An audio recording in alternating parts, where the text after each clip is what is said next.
Hey everyone, welcome to Does It Hold Up? I'm Adam. And I'm Emily. And as always, let's start with the past weekend's box office. In number one, we had Barbie making an astounding $93 million in its second week with only a 43% drop. It has now made $351 million domestically. That is insane. 2 weeks, it's made that much. It's impressive because Super Mario Brothers blew everyone away by making $500+ million domestically earlier this year. Haven't had anything really challenging it yet. Could Barbie be the one? Could we see an upset here and Barbie become the number one movie of the year?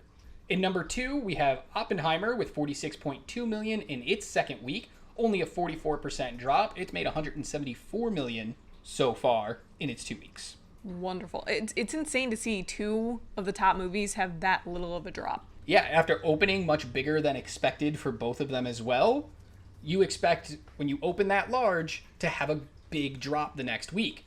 43 and 44% is very good. Very good holds. In number three, brand new, is Haunted Mansion with $24.2 million. I'm actually a little surprised it even opened that high with how much Barbie and Oppenheimer brought in. But maybe people went to go see Barbie and Oppenheimer. They were sold out. Haunted Mansion was right there, so they checked it out. True. Number four, Sound of Freedom, $12.4 million in its fourth week, only a 37% drop, and it's made $150 million so far. Insane. But has it? I will always put an asterisk on this movie because I don't know where their numbers are exactly coming from. That's always the question. And I don't think we'll ever find out, but it's going to be an interesting story to follow along. In fifth place is Mission Impossible Dead Reckoning Part 1 with $10.8 million in its third week with a 45% drop and takes in about $140 million so far domestically. I feel like that's kind of a letdown on their part. Yeah, after having Top Gun do so well last year, a Tom Cruise movie, they were probably expecting numbers like that, 700 million, and they're not going to get there. No. But the top five, that's a really impressive top five. 43, 44, 37, and 45% drops only. That is a strong hold for the top five movies. In number six, we have Talk to Me, which is new to the box office, taking in an impressive 10 million, higher than expected for them. In seventh place, Indiana Jones, The Dial of Destiny, only taking in $4 million in its fifth week with a 40% drop, and it's made $167 million so far. Probably kicking themselves. Talk about disappointment. Yeah, this is a movie that had about $250 million budget. They needed to make at least that to feel comfortable coming out of the theatrical window, and they're not going to get there. No.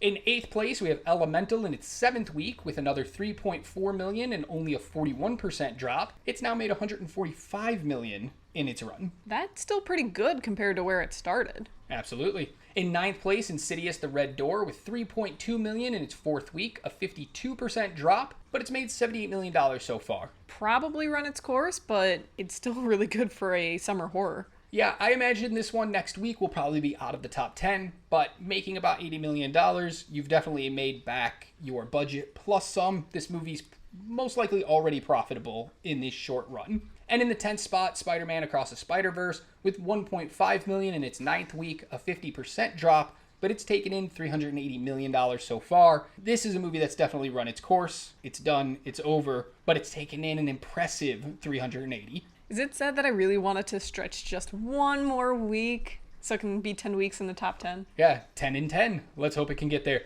Notable movies dropping out of the top 10 this week. No Hard Feelings drops to 13th. Transformers Rise of the Beast drops to 14th. Those are the big mainstays. Way better than I expected either one of those to do. All right, more box office stuff. I have a question for you. Mm-hmm. This is a question that was raised, and we got an interesting answer, and I kind of wanted to discuss it.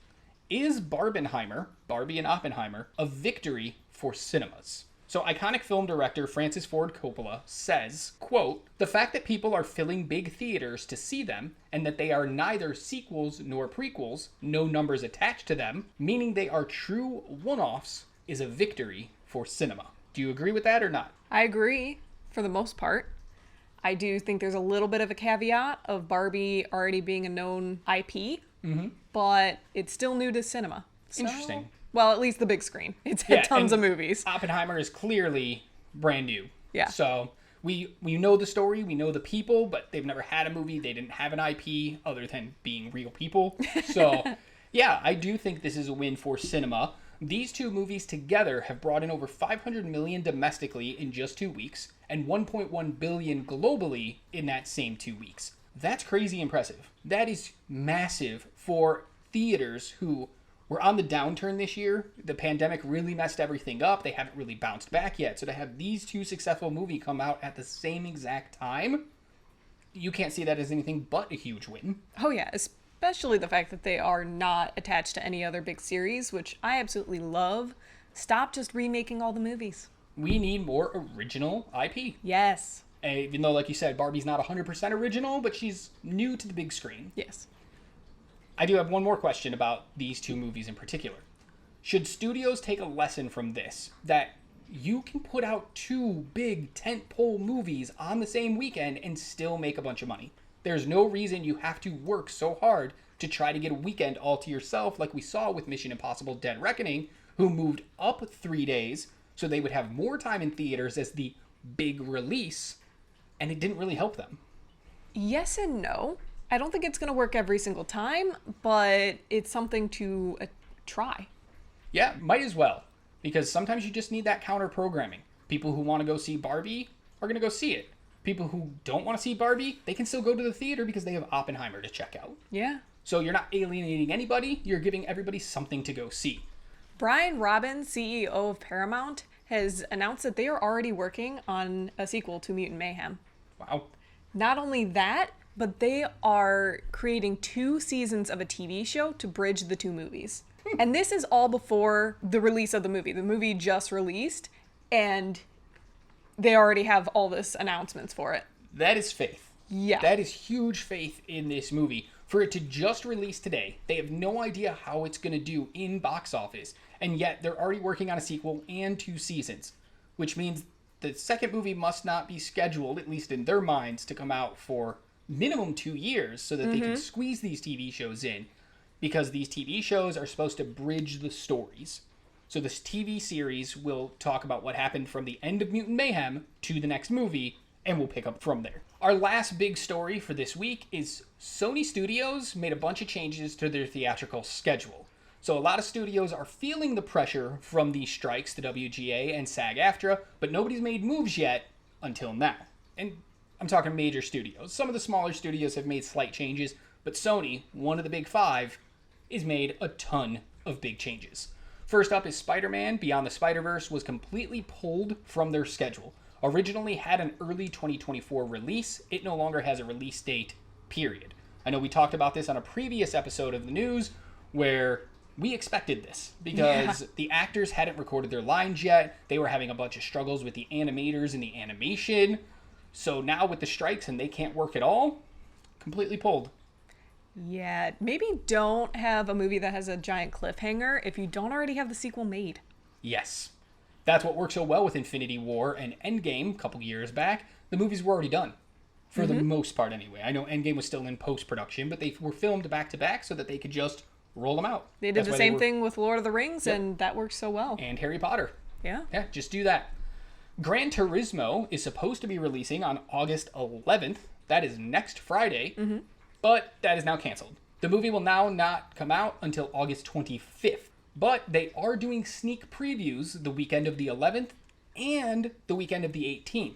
Because according to a spokesperson from Sony, quote, the stars can't promote the film, but the audience can. Ooh. So they pushed it back because Orlando Bloom and David Harbour, the stars in the movie, are not allowed to promote it. So they didn't know how much they could get from that. So they figured if they do these early screenings, fans love it, they'll talk about it, hype it up, it could have a big opening weekend. I think it's going to backfire. I think the people that want to see it are going to go see it either on the 11th or the 18th, and you're going to see a very low opening weekend for this movie. Well, talk about faith. You really expect your fans to super love this movie. Absolutely. I mean, I know you're excited for it. I've been excited for it for a while now. We are going to see it on August 9th, next Wednesday. So we will have a review out as soon as we can for that movie, so you'll know if it's worth checking out. Up next is Kraven the Hunter is no longer coming out October 6th of this year. It has actually been pushed back nearly an entire year to August 30th, 2024. A whole year. I cannot imagine why something that was supposed to come out in only a couple of months is being pushed back an entire year. They've already sold pre-tickets to some of these. What? So, not sure how that's going to go. But I imagine they're going to want to do some reshoots. There's probably something that needs to get fixed and they can't work right now. Therefore, they got to wait and see. I don't know if it'll stay in August 30th. I imagine that movie is going to move up once all the strikes are done. So, we'll pay attention to that. The sequel to Ghostbusters Afterlife is moving from December 20th of this year to March 29th of next year, but this is not strike related. This is just the fact that they haven't really done anything on it yet. The untitled Bad Boys sequel, which would be Bad Boys 4, finally gets a release date of June 14th, 2024. It was working without a release date, but now it has one. It's already finished filming, so it doesn't have to worry about the strikes. It's just in post-production now. I don't imagine that one's going to move at all. Yeah. Venom 3. Yes, there's a third Venom movie. How did I not know there was going to be a third Venom movie? It's coming. It got an official release date of July 12th, 2024. This is a date that Sony had penciled in for an untitled project. Now we know it's Venom 3. But this movie is currently in a shutdown due to the strikes. So it's possible this movie could still move a little bit, but if the strikes get cleared up quickly, I imagine it'll come out on that day in July next year. Let's hoping that they've accounted for the strike in their time I frame. imagine they have. Last two pieces of information from Sony when they just did this whole release last Friday. Madam Web, the Spider-Man spin-off, is moving up 2 whole days from February 16th next year to February 14th. They're making it a Valentine's Day movie. Okay. I'm not sure it should be, but what's the chances? Put it out, see what happens. And They Listen, a Blumhouse horror movie, was scheduled for August 20th, 2024. Gone. It's no longer on their release schedule. They don't have a date for it. They have nothing. I don't know if the movie's still going to get made. It's just gone. They scheduled it before they had any information about it, huh? Exactly. And sadly, we do have one more story to talk about, actually. Breaking news is that last night we lost Paul Rubens, who is better known as Pee Wee Herman, the child sitcom star. I was going to say superstar, yeah. Superstar. He, ran the Pee Wee Herman's Playhouse child show for many, many years. He's done voice work in many things like Locke from Nightmare Before Christmas. He was the Penguin's father in Batman Returns, which was huge. And he was one of the FBI's agents in Matilda, which I know is one of your favorite movies. I do. I always recognize that guy and I could never place it. He has been in so many things that I never realized he was in. Yeah, he went through a hard time in life in the early 2000s, late 90s, but then turned everything around, kept working, and became a beloved figure again after many years out of the limelight. And unfortunately, after many years of battling cancer privately, he did pass away last night, 2 nights ago, July 30th. Sad news. Very sad. We finish with, as always, the movies that are coming out this weekend that you can come check out. Teenage Mutant Ninja Turtles Mutant Mayhem actually releases today, which is super weird, a Tuesday. Yeah, I don't know why they keep doing that. Who knows? But the Turtles are back, and they are looking for love from all of New York so they can go to the surface world, and by doing so, they're going to take down the supervillain, Superfly. We currently have a review up on this channel, so when you're done with this video, go check that out. See what we thought about it. Next, Frozen is actually coming back to theaters as part of Disney's 100th celebration. They are bringing a couple limited re-releases back to theaters. And the final movie coming out this weekend that's a big release is The Meg 2, The Trench. Jason Statham's back to fight enormous prehistoric sharks. And if you don't think that's fun, well, it is. I'm so We're excited. seeing it.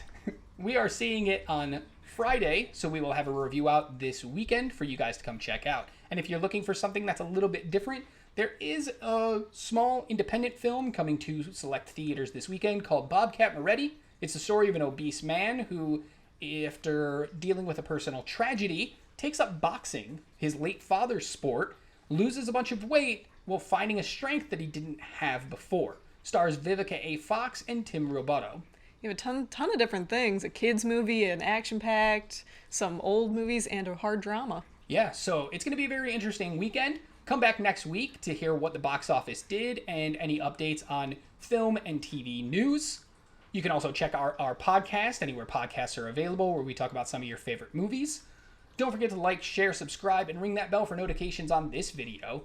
And as always, remember you're a legend, so be good to yourself, but more importantly, be kind to others, and keep watching movies. Bye.